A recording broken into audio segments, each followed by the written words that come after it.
Hi everyone, मैं हूं Vivek Singh. Future IITN channel पे आपका स्वागत है। तो बच्चों, हम लोगों ने लास्ट क्लास में आपका permutation of objects when some of objects are identical ये पढ़ लिया है। आई होप एक वो क्लास आप ऑलरेडी कर चुके होंगे, और जिन बच्चों की वो क्लासेस मिसिंग हैं वो हमारे यूट्यूब चैनल फ्यूचर IITN विवेक सर पे जाइए। JEE मेन क्रैश कोर्स की प्लेलिस्ट में वो आपको आराम से क्लास मिल जाएगी। तो बच्चों, ये क्लास सीक्वेंस में हम चला रहे हैं, तो आप पिछला क्लास ज़रूर देखिएगा, क्योंकि कई सारे टॉपिक्स होते हैं जो पिछली क्लास से रिलेटेड हैं। तो आई होप वो सारी चीज़ें आपको क्लियर होगा। तो आज की क्लास में हम लोग क्या डिस्कस करेंगे, तो मैं आज बताऊंगा आपको डिक्शनरी प्रॉब्लम से रिलेटेड क्वेश्चन आज हम लोग करेंगे, जो कि JEE मेन और JEE एडवांस के पॉइंट ऑफ व्यू से इम्पॉर्टेंट है। This is very very important for JEE main GR। तो ये चीज़ आप ध्यान रखिएगा। अब ये डिक्शनरी प्रॉब्लम मतलब क्या होता है, आई होप बहुत सारे लोग डिक्शनरी यूज़ करते हैं और जानते भी हैं हम लोग कि डिक्शनरी का मतलब होता है अल्फ़ाबेटिकल ऑर्डर। अब ये अल्फ़ाबेटिकल ऑर्डर क्या है, वैसे मैंने क्वेश्चन बोर्ड पे एक ऑलरेडी लिख चुके हैं, लेकिन पहले मैं आपको कंसेप्ट बताता हूँ और उसके बेसिस पे हम लोग करेंगे अपना क्वेश्चन। तो देखिए, अल्फ़ाबेटिकल ऑर्डर का मतलब मैं समझाता हूँ कि जैसे मान लीजिए कि आपके पास ABC लेटर्स हैं और आपको 3 लेटर्स का वर्ड बनाना है। मीनिंग हो ना हो उससे हमें कोई फ़र्क नहीं पड़ता है, क्योंकि normally with or without meaning दिया रहता है, और सबको यूज़ करने का मतलब कि हम सबको एक साथ कंसीडर करेंगे, ये भी रहता है। मतलब हमें 3 लेटर्स का वर्ड बनाना है। तो अगर मैं इन 3 लेटर को ये लिखूँ कि रिपीटिशन इज़ नॉट अलाउड, सबको यूज़ करना है और अल्फ़ाबेटिकल ऑर्डर में लिखना है, तो क्या लिखेंगे? तो पहला अल्फ़ाबेटिकल ऑर्डर होगा आपका ABC, देखते जाइएगा। दूसरा हो जाएगा ACB, तीसरा BAC, फिर फोर्थ BCA, फिर फिफ्थ CAB कैब, और फिर CBA। तो ये 1 है, ये 2 है, ये 3 है, ये 4, ये 5th, ये 6th। तो इसमें बेसिकली क्या होता है कि आपको इस तरह के जो क्वेश्चन पूछे जाते हैं, तो ये जैसे हमने 6 नंबर पे क्या लिखा है CBA, तो कहा जाएगा कि CBA की जो रैंक है वो 6 है। अगर आपसे पूछा जाए कि 4th लेटर क्या है, अगर इनको अल्फ़ाबेटिकल ऑर्डर में अरेंज करेंगे तो आप कहोगे BCA। तो दिस इज रैंक। अगर इसकी रैंक बतानी है तो रैंक इसको कहेंगे हम लोग 3rd रैंक, इसको कहा जाता है 3rd रैंक, इस तरह से कहा जाता है। तो इसमें 2 तरीके से क्वेश्चन बनते हैं, और अगर पूछा जाए कि 5th रैंक इसका है तो आप इसका कहोगे 5th rank, this is 5th rank. और इसमें जो क्वेश्चन आते हैं बच्चों, वो मैं बताता हूँ क्या है, इसमें क्या क्या इम्पॉर्टेंट है। पहले तो ये अल्फ़ाबेटिकल ऑर्डर का आप ध्यान रखेंगे। तो स्टेप 1, हमें कोई भी वर्ड दिया जाएगा उसको अल्फ़ाबेटिकल ऑर्डर में पहले हम लोग लिख लेंगे, उसके लेटर्स को पहले लिख लिया जाएगा, कलेक्शन उस तरह से बनाएंगे। और अगर कोई लेटर रिपीटेड है तो रिपीटिशन वाली थ्योरी जो कि लास्ट क्लास में बताया था मैंने, उसको भी यूज़ कर लिया जाएगा। फिर क्या करेंगे, अल्फ़ाबेटिकल ऑर्डर में वर्ड स्टार्टिंग करते जाएंगे, और इसमें 3 तरह के क्वेश्चन बनते हैं। एक क्वेश्चन जब नंबर देकर, जैसे आपको पूछा जाए, यहाँ तो मान लीजिए 6 हैं, तो ये तो मैन्युअली ही गिन सकते हैं। और मैं एक बात सजेस्ट करूँगा बच्चों कि जब भी आपको 6 केसेज लिखने हो ना, तो आप लिखिएगा, वहाँ पे जल्दीबाजी मत करिएगा, क्योंकि ऑप्शन बहुत क्लोजर रहेंगे। जैसे मान लीजिए 56 आंसर है तो 57 भी रहेगा, 55 भी रहेगा। अगर वहाँ पे आपने थोड़ी बहुत भी मिस्टेक की तो आपका क्वेश्चन किया कराए पे पानी फिर सकता है। वो कहते हैं ना, गई भैंस पानी में, सब कुछ पढ़े फिर भी गया। तो वो चीज़ आप ध्यान रखिएगा। इसमें करेंगे क्या हम लोग, तो मैंने कहा कि 3 तरह के क्वेश्चन बनाए जाएंगे। पहला, नंबर देकर जैसे पूछेगा कि, जैसे मान लीजिए इसके टोटल 60 वर्ड्स बनते हैं, तो पूछेगा कि 15वें नंबर पे क्या लिखा है, 15th रैंक किसकी है, एक क्वेश्चन।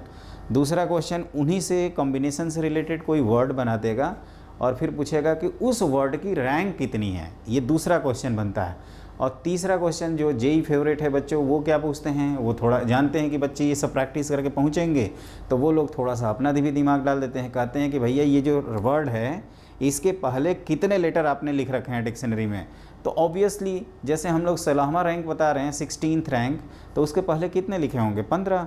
उसके नीचे वाले भी निकाल सकते हैं, ऊपर वाले भी निकाल सकते हैं। तो कहो कि मेनली रैंक निकालना इंपॉर्टेंट है। और यहाँ पे बच्चों ध्यान रखना, कोई वर्ड रिपीटेड नहीं है। तो 3 के केस में हमने कितने लिखे हैं, 6 केस, 3 फैक्टोरियल।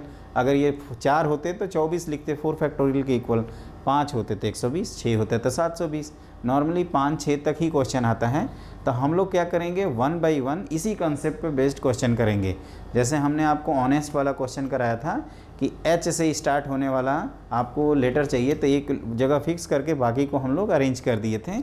सिमिलरली यहाँ पे भी आपको फॉरवर्ड काउंटिंग करनी है। मतलब आप जैसे 1 से लेकर और लास्ट तक ढूंढ रहे हो ना, तो आपको कभी भी क्रॉस नहीं करना। इसमें बैक काउंटिंग में थोड़ी दिक्कत होती है, कभी कभी स्टूडेंट जल्दीबाजी में गलत कर देते हैं। हम लोगों को फॉरवर्ड ही काउंटिंग करना बेहतर रहेगा और उसमें मिस्टेक होने के चांसेस बहुत ही कम होते हैं। तो मैं एक एक करके आपको बताता हूँ। पहले स्टार्ट करते हैं अपना मंडे का। पहले निकालेंगे कि इस मंडे कौन से नंबर पर लिखा होगा, फिर दूसरा कोई मान लीजिए नंबर देकर पूछा जाएगा कि कौन सा लेटर लिखा होगा, और तीसरा जो जेई मेन जिम और जिया में जो क्वेश्चन आए हैं वो किया जाएगा। तो एक एक करके मैं बताऊं, कंसेप्ट आपका क्वेश्चन क्लियर हो गया तो मैं एक एक करके डिस्कस करता हूं। तो मेरे ख्याल से कंसेप्ट ओके। अब देखो ये जो मंडे है, अब इसको ढूंढा जाए। स्टेप पे ध्यान देना, आपको 4 क्वेश्चन में 100% कॉन्फिडेंस मिल जाएगा। तो देखिएगा कि क्या कर रहे हैं यहाँ पे। तो सबसे पहला स्टेप हमने बताया कि आप क्या करो, अल्फ़ाबेटिकल ऑर्डर में लेटर को लिख लो। तो पहले कौन आएगा, ए आएगा, ए है। उसके बाद कौन है, डी है। और यहाँ गलती मत करना, क्योंकि यहाँ गलती हो गई तो पूरा चौपट हो जाएगा फिर। तो ए के बाद डी हो गया, डी के बाद कौन है, तो एम है, एन है, ओ है, वाई है। तो ये एम, एन, ओ और वाई। जब भी बच्चों ये लिखते हो ना, तो मेरा सजेशन ये है कि एक बार गिन लिया करो। तो ये 2, 2 4, 2 6, यहाँ पे भी 3, 3 6, मतलब टोटल हमने सही लेटर उठा लिए। मतलब कोई मिस्टेक अभी तक नहीं किया है। ये मंडे जब स्टार्ट होगा, तो मंडे स्टार्ट हो रहा है यहाँ से, इसका मतलब ए से स्टार्ट होने वाले सारे लेटर अपने डिक्शनरी ऑर्डर में हम लोग क्रॉस कर चुके हैं, और डी से स्टार्ट होने वाले सारे लेटर क्रॉस कर चुके हैं। तो वर्ड स्टार्टिंग विथ, और यहाँ पे हम क्या कर रहे हैं, ए। तो ए से स्टार्ट होने वाले कितने लेटर हैं, तो आप कहोगे कि ए को फिक्स कर दिया, और ये जो 5 लोग हैं इन 5 को 5 फैक्टोरियल से अरेंज कर दिया, विच इज़ 120। ये गिनती गिन रहे हैं टोटल। तो और मैंने कहा कि डी से स्टार्ट होने वाले भी सब निकल जाएंगे, तो this is also 5 factorial which is also 120। अभी ए और डी से स्टार्ट होने वाले वर्ड में कभी भी मंडे तो आएगा नहीं, मंडे तो एम से स्टार्ट होने वाले में आएगा। अब हम अगर एम और यहाँ पे हमने सारे वर्ड अगर निकाल दिए, तो इसमें अपना मंडे भी क्रॉस कर जाएगा। तो जब क्या होता है कि एक से सभी निकल रहे होते हैं और उसमें अपना आंसर भी अगर हो, तो फिर क्या करते हैं, फिर 2 को फिक्स करेंगे, फिर 3 को फिक्स करेंगे, फिर 4 को फिक्स करेंगे, और लास्ट के 3 जब आएगा तो मैन्युअली लिख लेंगे। क्योंकि मैंने बताया था कि मैक्सिमम 6 केस होंगे अगर सभी डिस्टिंक्ट हैं। अगर उन दोनों में 2 आइडेंटिकल हो गए तीनों में, तो फिर 3 ही केस लिखने होंगे, और तीनों आइडेंटिकल हो गए तो सिर्फ और सिर्फ 1। तो 6 तक हम लोग मैन्युअली लिखेंगे, बाकी सब फॉर्मूले लगाया जाएगा। तब मैं कह रहा था कि एम से जब स्टार्ट करोगे तो अपना मंडे भी पास हो जाएगा। तो अब हम क्या करेंगे, एम ओ से स्टार्ट है, तो इसका मतलब एम ए वाले सारे लेटर पास हो गए होंगे, और ये कितने होंगे, 4 फैक्टोरियल, क्योंकि एम गया, ए गया, तो डी एन ओ वाई सभी डिस्टिंक्ट हैं। तो ये हो गया आपका 24। आगे बढ़ते हैं, तो एम ए के बाद कौन आएगा, तो एम डी आएगा डिक्शनरी ऑर्डर में। तो ये भी, इसमें भी मंडे नहीं मिलने वाला हम लोगों को, तो ये भी 24 निकल गए। अब एम डी के बाद कौन हुआ, तो एम एन हो गया, तो एम एन भी निकल जाएगा आपका। This is also 4 factorial which is 24 again. अब एम डी के बाद कौन होगा, तो एम डी के बाद एम ओ होगा। तो इसमें भी डाउट है, इसमें भी अपना मंडे सब निकल जाएगा। तो अब ऐसे क्या करेंगे, एम ओ के बाद बच्चों फिर क्या करेंगे, ए प्लेस करेंगे, तो एम ओ ए। तो एम ओ ए के बाद क्या होगा कि आप कहोगे कि एम ओ ए, तो डी एम ओ ए हटा है ना, तो डी, अब मान लीजिए 3 कौन कौन से बाकी रह रहे हैं, तो एक डी बचा है, और दूसरा एन बचा है, और एक वाई बचा है। तो इसमें भी कभी मंडे आ नहीं सकता, तो दिस इज़ 3 फैक्टोरियल मतलब 6। और आगे पढ़ेंगे तो एम ओ डी के बाद कौन होगा, एम ओ डी हो गया, सॉरी एम ओ ए हुआ पहले, फिर एम ओ डी आएगा मॉड, इसमें भी अपना मंडे मिलेगा नहीं। अब एम ओ डी के बाद कौन आएगा, मंडे। अब देखिए यहाँ पे एम ओ एन लिख दिए, तब कौन कौन से लेटर यहाँ बच गए हैं, तो ए डी वाई। तो इनको अल्फ़ाबेटिकल ऑर्डर में लिखा जाए, क्योंकि यहाँ गलती होने के चांसेस मैंने कहा था कि हो सकता है। तो पहला ये, दूसरा ए वाई डी, फिर डी ए वाई, यही है अपना देखिए मंडे। अब ये चीज़ हम लोग काउंट कर रहे हैं कि कौन से नंबर पे लिखी हुई है।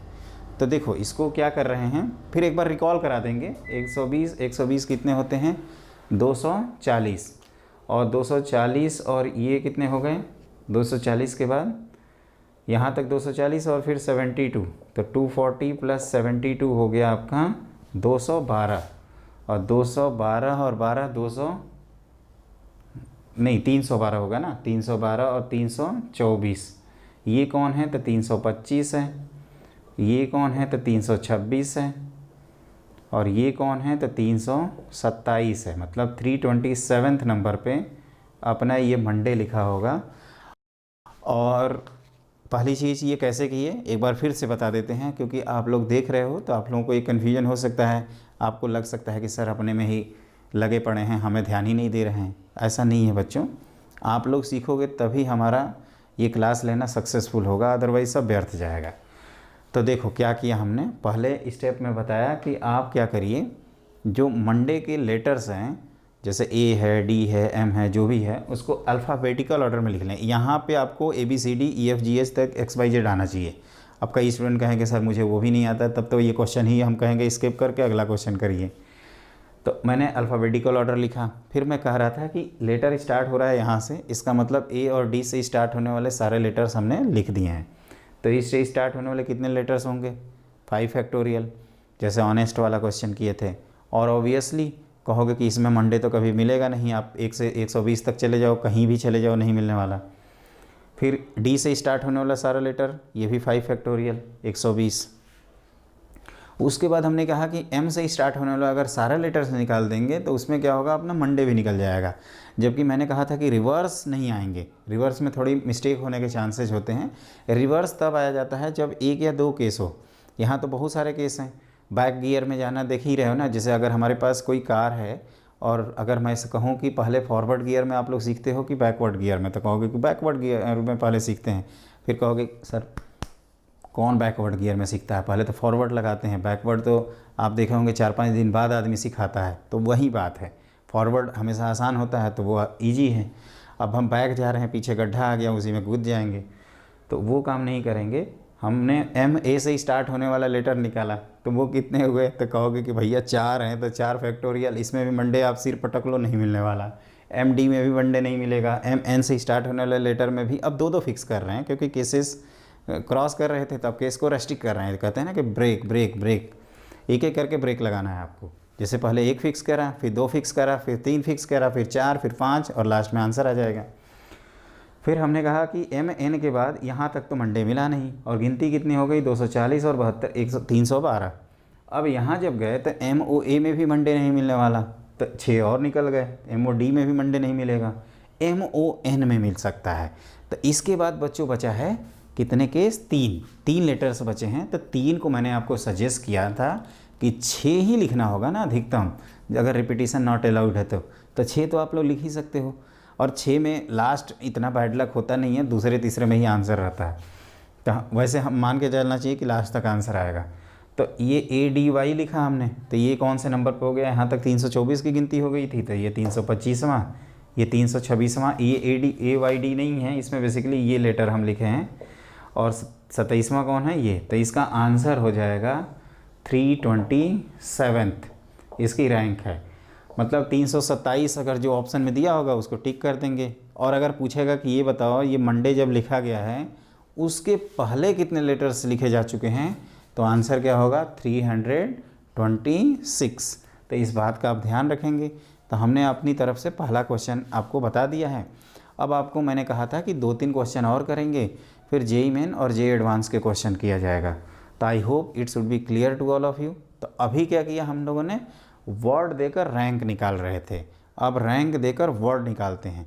तो आप लोग लिखो अगला क्वेश्चन। तो देखिए बच्चों, मैंने दूसरा क्वेश्चन लिखा है, इसी में थोड़ा बहुत कर दिया हमने। अब जैसे टोटल कितने हैं, 6, तो 6 फैक्टोरियल टोटल 720 वर्ड बनेंगे। तो आप कह सकते हो कि क्या फ़र्क पड़ता है सर, कोई भी गिनती गिन लेते हैं, 120वां गिन लें अगर आपको पसंद हो, तो 325वां गिन लीजिए, या कहोगे 425, 420 कई लोग कहेंगे, तो 420वां गिन सकते हैं। तो जैसे मैं कह रहा हूँ कि 500 गिनते हैं। तो देखो यहाँ पे भी जो स्टार्टिंग होगी वो वैसी ही होगी जैसे हमने आपको बताया है। तो कैसे स्टार्ट करेंगे, तो पहले अल्फ़ाबेटिकल ऑर्डर, तो ए है, फिर डी है। और एक चीज़ और, हम वही क्वेश्चन का डेटा उठाए हैं, आप एकदम फ्रेशली कॉपी में नोट करिएगा, तभी आप कुछ सीख पाएंगे। और यकीन मानो एक बार सीख जाओगे तो इस तरह का कोई भी क्वेश्चन आप कर सकते हो। फिर ए के बाद डी, डी के बाद कौन है, तो एम है, एन है, और फिर वाई है। छूट गया लग रहा है कोई, कौन छूटा है भाई, तो ओ एक छूटा है, तो एम एन ओ पी, ओ फिर वाई। यहाँ तक हो गया। अब हमें 500 तक पहुँचना है, मतलब 499 क्रॉस करेंगे तब जाके मिलेगा। तो ए से स्टार्ट होने वाले अगर सारे लेटर्स लिखें तो वो कितने होंगे, 5 फैक्टोरियल विच इज़ 120। अभी बहुत पीछे हैं, पहुंचना है 500 पे, घूम रहे हैं 120 पे। डी से स्टार्ट होने वाले सारे लेटर्स देखें तो ये भी 5 फैक्टोरियल विच इज़ 120 अगेन, कहो कि 240 हुआ, अभी आधी जर्नी पहुँचे। एम से स्टार्ट होने वाले अगर सारे ढूंढ लें तो वो भी 5 फैक्टोरियल विच इज़ अगेन 120, तो ये हो गए 360 तक, ये गिनती गिनते हैं। और एन से स्टार्ट होने वाले भी अगर सारे गिन लें तो ये भी 5 फैक्टोरियल विच इज़ 120। अब कहाँ तक पहुँचे, तो 480 तक, मतलब पहुँच गए हैं, 20 कदम दूर पे अपना आंसर है। तो अब अगर ओ से स्टार्ट होने वाला सभी पास करा देंगे तो उसमें क्या होगा कि अपना कहोगे कि 120 और आगे, तो 480 के बाद 120 सीधे कहाँ पहुँच जाएंगे, 600 पे। और कहोगे बाप रे, तो पहुँचना था 500 पे, गए 600 पे, मतलब अब ब्रेक पे पाँव रखेंगे। ब्रेक पे पाँव रखने का मतलब यहाँ क्या है कि अभी एक फिक्स कर रहे थे स्टार्टिंग में, अब 2 फिक्स करते हैं, देखते हैं क्या होता है। तो अब क्या कर रहे हैं कि ओ के बाद अगर हम सब छोड़ देंगे तो पहुँच जाएंगे 600 पे, और बैक डायरेक्शन में आना पड़ेगा। तो ओ के बाद कौन किया जाए, एक, ओ के बाद कौन आएगा, ए आएगा, फिर ओ के बाद डी आएगा, फिर ओ के बाद एम आएगा, इस तरह से काउंटिंग होती है। तो 2 फिक्स कर दिए तो कितने बचे, 4। 4 जैसे ही लिखोगे 4 फैक्टोरियल, 4 फैक्टोरियल का मतलब बच्चों क्या होता है, 24, तो 504 पे पहुंच जाएंगे, फिर बैकवर्ड डायरेक्शन में जाना पड़ेगा, बैक गियर में, तो वो नहीं करना है। अब 2 के बाद 3 फिक्स करते हैं क्योंकि यहाँ पे क्रॉस करने जा रहे थे। तो ओ ए हो गया, अब ओ ए डी होगा, तो ओ ए डी, तो आप कहोगे 3 फैक्टोरियल, तो 6 और क्रॉस करिए, तो कितने हो गए, 486। फिर ओ ए डी के बाद कौन होगा, ओ ए डी हो गया, अब ओ ए एम होगा, तो O M again 3 factorial again, तो ये हो गया 6। तो कितने हो गए, 492 तक पहुँचे हैं। अब ओ ए एम हो गया, ओ ए एम, अब ओ ए एन आएगा, तो इसमें भी 3 फैक्टोरियल विच इज़ 6। तो ये कितने हो गए, यहाँ तक जाते जाते 498, मतलब यहीं पे अब अपना आंसर है। तो ओ ए एन से स्टार्ट होने वाला सारा लेटर आपने देख लिया। अब ओ ए एन के बाद कौन होगा, ओ ए वाई, और अब कौन कौन से बचे हैं, तो आप कहोगे बचे हुए हैं डी एम एन, तो यहाँ पे तो नंबर करके लिख ही सकते हैं, तो डी एन एम, ये हो गया आपका 499। और फिर एक और लिखना है, तो ओ ए वाई और डी, और यहाँ एक्सचेंज कर देना चाहिए। तो 1 मिनट, देखो गलत लिखा हूँ, पहले एम एन होगा और उसके बाद एन एम होगा, तो ये हो जाएगा आंसर। तो दिस इज़ 500 वर्ड। तो देखिए इसमें क्या किए हैं ना, देखो तो फाइनली एक ही चीज़ दोनों में काउंट कर रहे हैं। जैसे यहाँ पे मैंने 1 फिक्स किया, बाकी को फ्लेक्सिबल किया, तो ये 120 120 120 120 480 है। फिर 2 फिक्स कर रहे थे तो 4 फैक्टोरियल क्रॉस कर रहे थे, तो 4 पीछे आना पड़ता। तो मैंने कहा था कि 4 पीछे आने से बच्चों अच्छा है कि आप क्या करिए, फॉरवर्ड में ही जाइए। तो 2 फिक्स करने से अगर केस ओवरलैप, मतलब क्रॉस कर रहे हैं, ओवरटेक कर रहे हैं, तो आप क्या करिए, 3 फिक्स कर दीजिए। 3 पे भी अगर ओवरटेक कर रहे होते तो 4 फिक्स करते हैं, मतलब 3 लास्ट में छोड़ेंगे क्योंकि वो मैन्युअली लिख सकते हैं। आप चाहें तो फार्मूला भी लगा सकते हैं, लेकिन 3 को आप लिख लीजिएगा। मेरा सजेशन ये है, कहाँ तक फार्मूला, थोड़ा भाई सेंस भी लगाना चाहिए। तो ओ ए एम 3 फैक्टोरियल, फिर यहाँ ओ ए डी 3 फैक्टोरियल, तो ये 492, फिर 498, 499 और 500।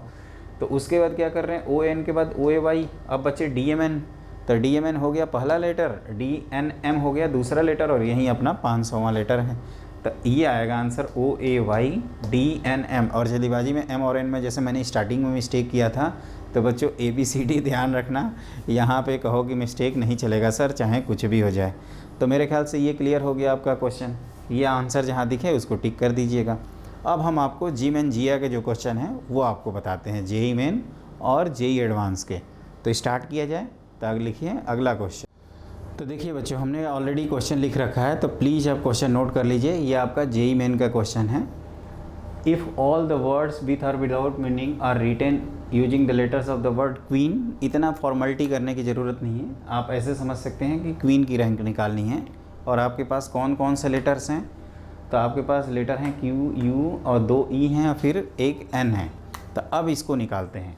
तो जैसा कि हमने आपको मंडे से रिलेटेड प्रॉब्लम बताया था, अगर आपने उस पर ध्यान दिया होगा तो इसमें आपको 1% भी दिक्कत नहीं होगी। पहला क्या बताया था कि अल्फ़ाबेटिकल ऑर्डर में लिखेंगे, तो 2 ई हैं तो 2 ई हम लोग भी लिखेंगे। फिर 2 ई के बाद कौन है अल्फ़ाबेटिकल ऑर्डर में? तो एन आएगा। एन के बाद कौन आएगा? क्यू आएगा। फिर लास्ट में यू आ जाएगा। तो क्वीन जब ढूंढ रहे हैं तो ई से स्टार्ट होने वाले सारे लेटर्स निकल गए होंगे। तो इनको अरेंज करने का कितना ऑप्शन होता है? 4 फैक्टोरियल। ई 2 बार नहीं लिख सकते हैं क्योंकि एक ही ई है, उससे कोई फ़र्क नहीं पड़ेगा। अब देखो यहाँ पे थोड़ा सा अंतर है। ये हमने 4 फैक्टोरियल लिखा है, क्यों? एक बार मैं लिख देता हूँ ये कौन से हैं। तो ई है, एन है, क्यू है और यू है। तो यहाँ पे चारों डिस्टिंक्ट थे तो 4 फैक्टोरियल, और यहाँ वो गिनती गिनेंगे 24। लेकिन जब n को आपने पहले पोजीशन पे फिक्स किया है तो आपके पास ई और कौन है? q और u। तो इसका आंसर होगा 4 फैक्टोरियल अपॉन 2 फैक्टोरियल। आप लोग बताओगे ये 2 फैक्टोरियल से क्यों डिवाइड करेंगे? चलो बताओ क्या होता है, क्यों डिवाइड किया? क्योंकि डबल ई है, 2 आइडेंटिकल होता है। तो ये कहो कि लास्ट क्लास में सर पढ़े थे, याद आया होगा पक्का। तो ये कितने हो गए? 12। कितने हो गए अभी? 36। हमें क्वीन ढूंढना है। तो एन में तो क्वीन यहाँ मिलने वाली है। तो क्यू, अब क्यू यू है, इसका मतलब क्यू ई क्रॉस कर चुके हैं, क्यू एन क्रॉस कर चुके हैं। तो क्यू यू ई क्रॉस करेंगे तो कौन से बचेंगे यहाँ पे? तो एक एन ई और एक एन और एक यू। तो आप ध्यान से देखो ये कितने होंगे? 3 factorial which is again 6। Q E के बाद क्या बता रहा था? क्यू एन क्रॉस करेंगे तो ये डबल ई कौन होगा? यू। तो ये हो जाएंगे 3 फैक्टोरियल अपॉन 2 फैक्टोरियल। कितने हुए? तो 3। तो ये 12, 36 और 42, और ये कितने हो गए अभी तक? 45। ध्यान से ढूंढिएगा। अब इसके बाद क्वीन ढूंढना है। तो क्यू एन हो गया, अब क्यू यू होगा। तो क्यू यू लिखे और कहो कि सर ये तो डायरेक्टली पहला ही लेटर अपना क्वीन है, क्योंकि ये ऑलरेडी अल्फ़ाबेटिकल ऑर्डर में है जो 3 बच गया है। तो ये 45 तक गए थे, तो ये कौन हो गया आपका? 46। मतलब रैंक ऑफ क्वीन आ गया कितना? 46। तो ये मैं आपको एक्सप्लेन कर रहा हूँ ना, इसलिए इतना टाइम लग रहा है। अगर आप खुद, जो हमने लास्ट क्लास में बताया था कि permutation of distinct objects under certain condition, आप उसको अगर ध्यान दिए होंगे लास्ट क्लास में, जिसमें ऑनेस्ट वाला क्वेश्चन किए थे, अब मुझे वो क्लास नंबर नहीं याद है, तो आप ये क्वेश्चन आराम से कर सकते हो। कह सकते हो कि सर वहाँ पे जैसे एच फिक्स किए थे, तो कभी 1 फिक्स कर रहे हैं, कभी 2 फिक्स कर रहे हैं, ओवरऑल हम लोग फॉरवर्ड डायरेक्शन में मूव कर रहे हैं। तो ये हो गया यहाँ पे। कैसे स्टार्ट किए बच्चों? तो पहले अल्फ़ाबेटिकल ऑर्डर स्टेप 1 ई से स्टार्ट होने वाला, क्योंकि क्यू से स्टार्ट होने वाला ढूंढना है। तो ये 4 फैक्टोरियल, ये 4/2, क्योंकि 2 आइडेंटिकल थे। जो यहाँ रहेंगे ना उन्हीं को अरेंज करेंगे। अगर इसमें कुछ आइडेंटिकल रहेगा तो आइडेंटिकल आएगा, नहीं तो नहीं आएगा। फिर ये 3 फैक्टोरियल बाई 2 फैक्टोरियल 3, तो ये हो गया 36, 6 42, 3 45 और 1 46। तो इसका आंसर हो जाएगा 46, विच इज़ सी ऑप्शन। तो ये आपको ध्यान रखना है। इसी तरह के क्वेश्चन आपको जेईई मेन और जेईई एडवांस में मिलेंगे। तो अब हम लोग अगला क्वेश्चन करते हैं, जो फिर जेईई मेन में पूछा जा चुका है। तो लिखिए नेक्स्ट क्वेश्चन। तो देखिए बच्चों, मैंने अगला क्वेश्चन भी बोर्ड पे लिखा हुआ है। बस आप ऐसे समझ सकते हो कि जो पिछला क्वेश्चन था जिसमें क्वीन था, यहाँ पे स्मॉल हो गया है। तो फटाफट स्मॉल के ही रैंक निकाल लेते हैं। आप शॉर्ट में भी लिख सकते हो, सिंपली स्मॉल। और मैं चाहता हूँ कि इसके आंसर आप खुद लिखिए और फिर सॉल्यूशन मिलाइए। तो आई होप आप अटैम्प्ट भी कर चुके होंगे। तो देखिए ये स्मॉल है, तो क्या बताया था कि अल्फ़ाबेटिकल ऑर्डर। तो ए आया, फिर डबल एल, फिर एम और फिर एस। एक बार चेक कर लेते हैं कि, तो यहाँ 3 2 5 है, यहाँ पे भी 3 और 2 5 है। तो स्मॉल एस से स्टार्ट होने वाला है, इसका मतलब यहाँ से यहाँ तक हम लोग निकल चुके होंगे। तो आप ध्यान से देखो, तो एस ए से स्टार्ट होने वाले सभी को निकाल देते हैं। तो ए से स्टार्ट होने वाले कितने हैं? ये 4 हैं, जिसमें 2 आइडेंटिकल हैं। तो 4 factorial by 2 factorial which is 12। यहाँ तक क्लियर हो गया। अब ए के बाद एल से स्टार्ट होने वाला, तो एल से स्टार्ट होने वाले कौन कौन से आएंगे यहाँ पे, तो ए होगा, एल होगा, एम होगा, एस होगा। तो ये सभी बच्चों डिस्टिंक्ट है, इसको ध्यान रखिएगा, विच इज़ 24। अगला एल के बाद कौन आएगा, एम से स्टार्ट होने वाला, again A double L S, इनको अरेंज कर रहे होंगे, तो ये कितने आ जाएंगे, 4 factorial upon 2 factorial again, which is ये 12 हो गया। अब स्मॉल के बाद कौन आया होगा, सॉरी स्मॉल के पहले कौन आया होगा, एस ए से स्टार्ट होने वाले लेटर्स होंगे, तो एस ए से एस एल के बाद एल एल एम आएगा, तो आप कह सकते हो कि ये 3 है, तो 3 factorial by 2 factorial which is again 3। अभी तक हम लोगों को मिला नहीं है स्मॉल। अब एस ए के बाद कौन आएगा, एस एल आएगा, तो यहाँ बचेगा ए, फिर एम, फिर एस नहीं, ए एम के बाद एक एल बचा होगा, तो ये अगेन 3 फैक्टोरियल विच इज़ 6। अभी तक नहीं मिला स्मॉल। अब इसके बाद एस एम आया होगा, तो एस एम के बाद आपके कहोगे कि सर ये तो directly A double L already alphabetical order में है, तो यही है आंसर। तो एकदम इत्मीनान से काउंट करिएगा, 36, 48 के बाद 3 कितना होता है, 51, ये 57, क्योंकि यहाँ गिनती भूल गए बच्चे तो गलत हो जाएगा। और ये कौन है, 58, तो 58वां रैंक है हम लोगों का। मतलब जो भी आंसर होगा, अगर रैंक पूछेगा तो 58, और अगर ये पूछेगा कि स्मॉल के पहले हमने कितने लेटर्स लिख दिए तो 57। तो ऑप्शन कौन सा होगा, 58 आंसर इज़ ए ऑप्शन। तो ये मेरे ख्याल से क्लियर हो गया। बस आप यहाँ पे आप ध्यान रखना कि अगर आइडेंटिकल ऑब्जेक्ट है तो वो वाली थ्योरी लगाएंगे, और अगर डिस्टिंक्ट सब हैं तो एन फैक्टोरियल। तो मेरे ख्याल से सब लोगों को क्लियर है पक्का। तो एक अब करते हैं अपना IIT JEE का प्रॉब्लम, जो काफ़ी पुराना है, 2007 या 8 में पूछा गया था, तो उसको लिखा जाए। मैंने कहा था ना कि JEE एडवांस थोड़ा सा टेक्निक लगा देगा इसमें। तो अब लिखते हैं हम लोग IIT JEE क्वेश्चन। तो देखिए बच्चों, हमने लास्ट क्वेश्चन लिख रखा है आज की क्लास का, जो IIT JEE एडवांस प्रॉब्लम है, और ये बहुत सिंपल सा प्रॉब्लम है। अगर आपको लॉजिक याद है तो अभी तक आपको हमने जितना बताया है बस आप उसका ध्यान रखिए। यकीन मानिए आप डिक्शनरी से रिलेटेड कोई भी क्वेश्चन आप कर लेंगे, ये मेरी गारंटी है। तो इस बात को आप ध्यान रखिएगा। तो if letters of the word Cochin are permitted and all permutation are arrange in alphabetical order in English dictionary. अभी स्मॉल चला, क्वीन चला, मंडे चला, अब आ गया कौन, Cochin. Then number of words that appear before the Cochin is given by, मतलब before, मतलब हम कोचीन की रैंक निकालेंगे और उससे पहले अपना आंसर आ जाएगा। तो स्टार्ट करते हैं। तो मैंने क्या बताया था कि पहला नंबर के अल्फ़ाबेटिकल ऑर्डर में लेटर्स को लिखा जाएगा। तो पहले सी है, लकली एक और सी है, उसके बाद कौन है, एच है, आई जे, एक बार A B C D E F G H I, उसके बाद ओ और एन, तो पहले एन और फिर ओ, यहाँ तक हो गया।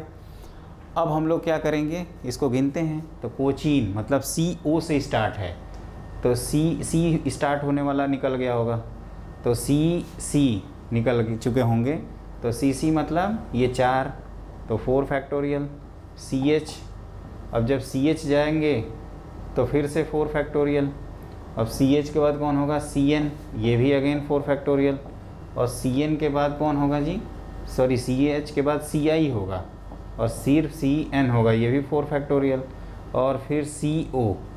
अब सी ओ के बाद क्या लिखेंगे, सी ओ जैसे ही रिजर्व कराएंगे तो आप कहोगे कि सर ये तो ऑलरेडी अल्फ़ाबेटिकल ऑर्डर में लिखा है, तो उसके बाद तो ये खुद आ गया अपने नंबर पे। तो ये कितने हो गए आपके 96, और इसकी रैंक कितनी हो गई 97। लेकिन IIT वाले एक थोड़ा सा कमी दिए हैं, इनको 97 भी ऑप्शन देना चाहिए था, उन्होंने दिया नहीं है। उन्होंने स्टूडेंट पे तरस खाया है कि चलो बेटा आराम से कर लो, हमारी तरफ से कोई दिक्कत नहीं है, अगर आप खुद गड्ढे में कूदोगे तो फिर हम कोई कंट्रोल नहीं करेंगे। तो इसका आंसर कितना है, फिर कितने लेटर हमने क्रॉस किए कोचीन से, और यहाँ ऑलरेडी सेटिंग है, जैसे कि एक बार सचिन करके भी क्वेश्चन आया हुआ है, तो वो तो आप देखोगे तो एस से जैसे ही स्टार्ट करोगे पहला ही लेटर सचिन का मिल जाएगा, जो कि JEE मेन ऑलरेडी पूछा गया है, और 601 आंसर आता है उसका, आप लोग किए होंगे प्रीवियस ईयर्स में। तो ये कैसे हुआ, तो कहो कि सर ये भी तो आसान ही निकला, सी से स्टार्ट होने वाला ढूंढ सबको निकालते तो उसमें कोचीन निकल जाता, और आपने बैकवर्ड गियर के लिए मना किया था तो हम नहीं लगाएंगे। तो CC किए, तो 4 फैक्टोरियल सी एच की है वो ही 4, सब लकीली 4, क्योंकि एक डबल सी के चांसेज हैं, लेकिन पहले पोजीशन पे आपने ऐसा सी को रिजर्व किया है कि वो जो आइडेंटिकल वाला थ्योरी है वो लग ही नहीं पा रही है। और लास्ट में आंसर कितना आ जा रहा है 97। तो इस 97 बेटा रैंक है, जो हमारा इस क्वेश्चन का आंसर है वो 96 है, which is the option number C. जो हमने लिखा है ऑप्शन आपके जंबल भी होते हैं, वो इधर उधर भी हो सकते हैं, कुल मिला के हमें 96 से मतलब है। और इस तरह से हम लोगों ने डिक्शनरी प्रॉब्लम्स कंप्लीट किए। तो मैंने आपको 3 क्वेश्चन बताए। पहला क्वेश्चन मंडे की रैंक निकाले थे, दूसरा क्वेश्चन 500वां वर्ड मंडे में ढूंढ रहे थे मंडे के लेटर से, तीसरा क्वेश्चन क्वीन से रिलेटेड था, क्वीन की रैंक निकाले, चौथा क्वेश्चन स्मॉल, और 5वां क्वेश्चन कोचीन से पहले के लेटर्स। तो मेरे ख्याल से बच्चों इतना सफिशिएंट है, हमने अपनी तरफ से पूरी कोशिश की। अगर इसके बाद भी किसी बच्चे को डिक्शनरी प्रॉब्लम में दिक्कत होती है तो आप नीचे दिए हुए कमेंट बॉक्स में आप ज़रूर अपने राय दे सकते हैं। और एक चीज़ और, अगली क्लास में जब हम लोग मिलेंगे तो उसमें पढ़ेंगे permutation of distinct objects when some objects are in particular order. तो ये चीज़ पढ़ेंगे। और सभी बच्चों से रिक्वेस्ट है कि आप हमारे चैनल को सब्सक्राइब कर लीजिए और ज़्यादा से ज़्यादा बच्चों को शेयर करिए, जिससे वो भी लोग अपने मैथ्स को एंजॉय कर सकें। आज की क्लास के लिए बस इतना ही। Have a great day.